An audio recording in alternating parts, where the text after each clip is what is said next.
Hi everyone. Hi. You know me, and this is my friend Garrett Flicker. He's all kinds of things. He's the vice president of Log Cabin Republicans. He's on the board of Colorado Shooting Association. Not yet. They're supposed to be voting on that, so that's potentially up in the air. And, I was the former Denver GOP chairman and spent some time in politics over the last half decade. Yeah, so we're doing our legislative update today, and I thought I would bring Garrett in for that and talk about a couple bills, as well as a bill that's going to go through Monday that some of you all might want to go testify on. So, all right, to start with, we will talk about Senate Bill 70 of 2023, which is mandatory school resource officer training. We did talk about this bill several times in past legislative updates and has now passed the House and the Chamber, and so it's waiting for Polis to sign. This is pretty. I think we all support this, and it's already on its way. It's pretty much a done deal. Yeah, so we don't really need to do anything with this bill right now at this time. All right, so the next bill that we're going to talk about is Senate Bill 296, which is in the Senate Education Committee today, and it will go through the House in the near future. There's how many weeks are left in the legislative session? Like 2.5, three. Something like that, yeah. Yeah. So there's not much time, so these bills are going through really fast.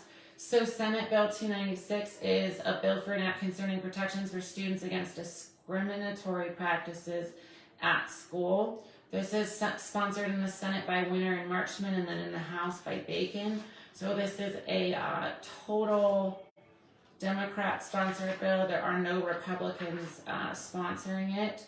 My friend Garrett summed up this bill pretty well a couple minutes ago, so I'm going to let him speak to that. Yeah, I mean, when you take a look at this bill, you know what schools already are against discriminatory actions. You know, there's already measures in place to do this. And it seems like this wants to try to standardize it on a state level. You know, leave that up to local areas, leave that up to local schools. They're going to protect children. They're going to make sure, you know, there isn't active discrimination happening at school. And that's been around since I think we've all been in school. Yeah. There's actually specific sections in this bill that, for example, prescribe, well, if this happens in this school, the kid should receive these resources, this counseling, and you have to allow him to be off school for this amount of time. Again, all probably well-intentioned things. As my dad likes to say, the road to hell is paved with good intentions, and that about sums up the Democrat bills this year. So it's just more state control of your children's education, and that's why we have elected boards. But the Democrats like to take away local control. So we are not in support of this bill. We will let you know when this is going to the House and continue to update you on Senate Bill 296. All right. So, all right. Well, let's wait on that one. That one's really long. All right. First, let's talk about House Bill 1241, which is a task force to study K through 12 accountability system. So, kind of sounds like a good bill. It's sponsored by Byrd, Puglisi, Zeninger, and Kirkmeyer, so an equal representation of Democrats and Republicans. It did pass through the House, and then it was supposed to go through the Senate Education Committee today, but I have a feeling that was delayed. I will double check on that. And we haven't really made a lot of noise about this bill. It's only a $310,000 impact, but I mean, of course, you know, it's nice in the fact that, you know, it's going to help drive some money towards the rural communities, but of course, you know, next year they're just going to come back and ask for more money for Denver schools, and you know. So it actually does bring up the word equity in the first page of the bill, which is always a red flag. As we saw with so many education bills that the Republicans have signed on to in the last couple of years, a lot of the times there's keywords that kind of make it pass through with bipartisan support. One of those keywords is rural, and then a lot of the times civics is a word that they like to sneak in. And everybody's like, oh, let's support civics, let's support rural people. But as Garrett said, next year, what this does is it opens the door for more equity, not equity, but more studies in equity and more bad policies coming from Denver. So, all right, and now we're going to move on to Senate Bill 287, which is the financing of public schools, and this is an appropriations bill. It's really extensive. I would encourage all of you to read this one yourselves and see what sticks out at you. This is a 40-page bill. Yeah, it's a 40-page bill. I mean, it really is just a mixed bag of tricks. I mean, there's some really good things in there, you know, talking about, once again, funding rural communities, getting, you know, some more money to some schools that really need it. And then, of course, there's some things that, of course, Democrats typically sneak in there. There's, for example, this bill will create a task force to study equitable outcomes and to study disenfranchised communities by way of determining students who are at risk of below average economic outcomes because of socioeconomic disadvantage or poverty. Whenever you hear those words, that is more going towards socialism. I don't really know how else to say. It's taking resources and spreading them around. Yeah, I mean, that's kind of what it is. I mean, the silver lining to it is the person who appoints the head of that committee is the minority leader, which is our Senate minority leader, Paul Lundeen. But you know, if they don't make a good decision, we can be in a really big problem in that situation. Yeah, and as Christy Davis, our co-chair of Moms for Liberty, she has a really big problem with this finance as well as the bill that we just spoke about for these reasons. Because what this bill does is it basically, so if you live in D20, northern Colorado Springs, you go to work every day, you pay your taxes, and a lot of those taxes go towards education. So you would think that, okay, I'm going to work and this money is going back into my kids' schools.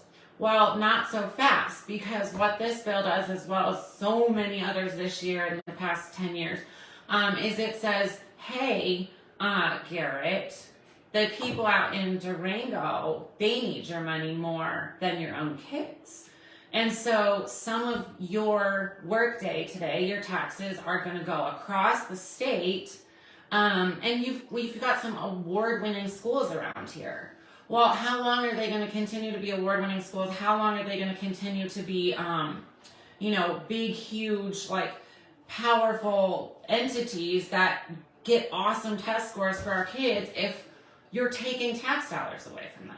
So we're seeing more and more of this, and again, you know, they do like to, in some of these bills, it's a red herring for Republicans, because the Democrats will say, like, hey, you know, you guys want to take care of the rural communities, and we do. We love the rural people across the state of Colorado, but more often than not, that's a wolf in sheep's clothing, because what they're really looking at is Denver. What they're really looking at is equity. And we could say, you know, this is just the Democrats, you know, increasing, you know, their war on school choice. You know, if you spread it out and you drive the good public schools, you drive money out of them, and you kind of make them all crappy, no one's going to want to move around. And of course, the only people that benefit in that situation are the people that are wealthy enough to send their kids to charter schools or private schools. Yeah, exactly. So just watch out for more of that. That continues to happen. I did speak to Senator Baisley recently, who's just great. He's working on a bill for next year. One of the things that I mentioned to him is the local control aspect, how all of these bills take away more and more local control. And so he's like, hey, that's a good idea for a bill. Let's try to pass a bill that funding cannot be withheld for non-compliance to these Denver policies. And so the legislator is looking at that, and I think there are ways to get that through. Obviously, there's a super majority of Democrats up there, but sometimes the bills that do distribute funds evenly, the Democrats are smart enough to say, well, you know, we don't want this to happen to us. We don't want for example, Democrats who live in super conservative northern Colorado Springs, they don't want funding withheld if somebody refuses to say the American flag. This goes both ways. Just always remember that when the government is coming for your neighbor, they can also come for you. So that's how we have to remember these bills. All right, so mental health assessments, House Bill 1003 we've been working on. That's in appropriations right now. It's been in appropriations. I think you guys know that it passed through the House with no amendments, passed with flying colors. We were up there to testify on that. We knew that that was going to pass through. And I told our legislators, shame on you for not listening to us. This is just a terrible, terrible bill. It takes away local control. Most importantly, it takes away parents' right to raise their own kids. It does that in local parentis mechanism where the state knows best for your kids, and that's just never true. So what I told them that day when I went and testified is I'm going to go home, and Moms for Liberty is going to go all around the state, and we're going to get people to opt out of this bill. We're going to get school districts to opt out of this bill. So we don't just go to Denver and say, okay, we testified, the Democrats didn't listen, let's go home. No.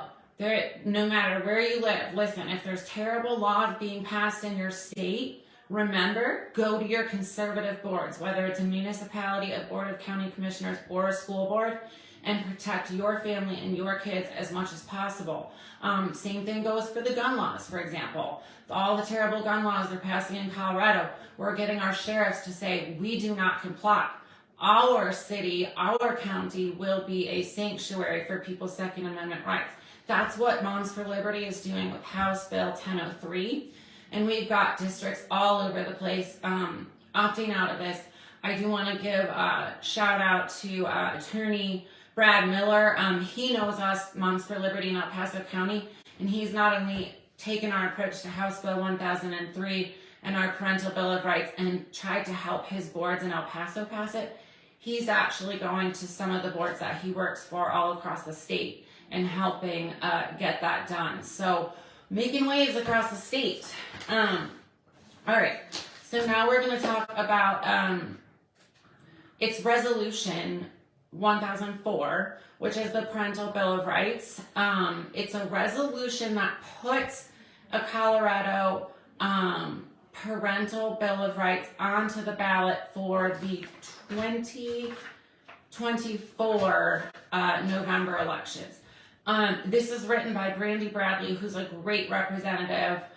She's been one of the stronger voices up in Denver, speaking out for our kids and for parental rights. Garrett here actually worked for Tim Geithner, who wrote a Parental Bill of Rights in the last legislative session, and it died in how many minutes? That was like under 3. Under 3 minutes. That's what we're working with up there. So we don't want to knock this bill at all. It's great. We're going to encourage. It's a great bill, and we really appreciate it. But until the demographics of the legislature change, something like this is not going to be passing anytime soon. So yeah, so we I believe Christy and I are going to go up to Denver and testify on Monday, or else testify remotely. The Democrats are going to kill it really fast, sadly. I don't want to lie to you and say that there's some great hope of passing it or getting it onto the ballot, because there's just not. But I do say, thank you for writing this bill. A lot of Republicans have written some great bills this legislative session that are just dying in committee, and it's pretty sad up there.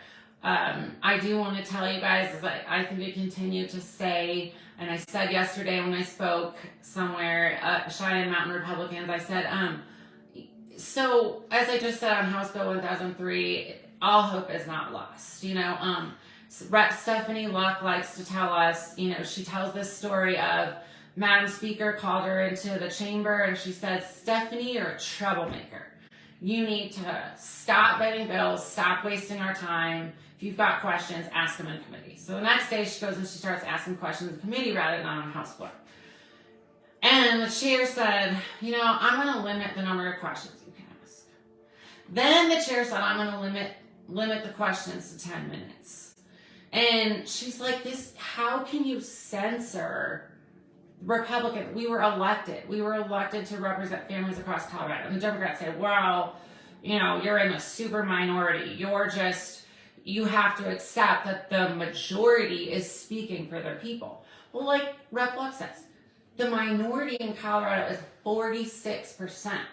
It's not 10%. It's not 20%.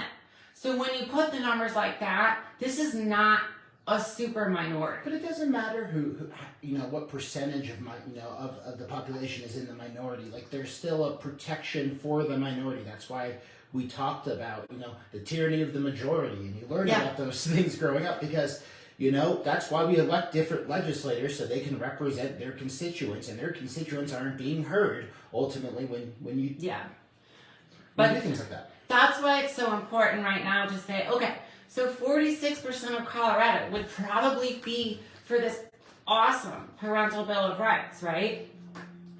But it doesn't matter, because up there, it's not 46%. It's like 46 to 9 or something. I think that's the correct number. So because of the way that the lines are drawn, you don't have a voice up there right now.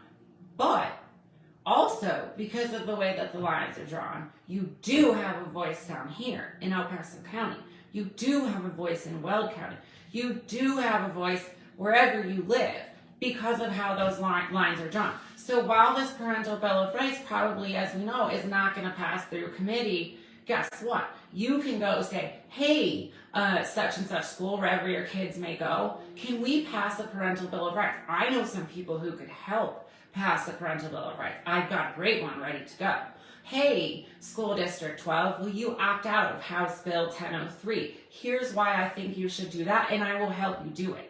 So yeah, that's what's going on in this state. We really have to focus on taking control of raising our own kids, take back education, one county, one school board at a time.